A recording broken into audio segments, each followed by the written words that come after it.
Looks like we got a leaky hose. It's leaking right here at the end. If you got a leak in your hose too, then you want to get one of these hose repair kits. It looks like it's just leaking right down here near the fitting there on the end. So I can screw one of these on. So we'll go ahead and try it. It looks like we just cut the end of the hose off, and then we'll put this in there with this piece on there and tighten it down. All right, let's see how it works. All right, let's see if we can cut this off with some scissors. Not sure how hard this is going to be to cut this off. Oh yeah, it looks like we were able to cut it with some scissors. Okay, we're going to go ahead and put this on here.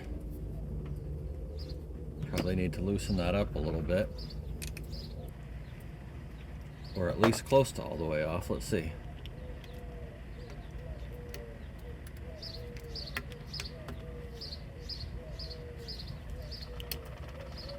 There we go. All right, we'll put this in here. And then we'll tighten it up.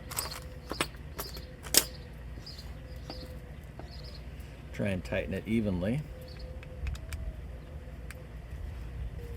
All right, that feels like that's as tight as it's going to go. All right, we'll put it back on the sprayer and we'll see if it holds.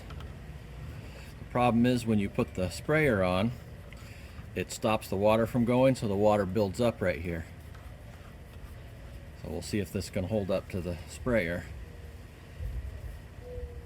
All right, we got the sprayer closed there. We got our new fitting on. Let's see if it leaks. All right, we got the water on.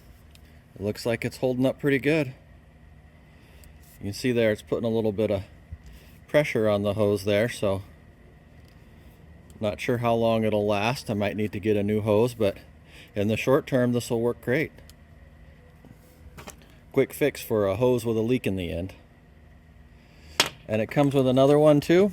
I can put this on the other side. So I could take, if this hose does end up breaking,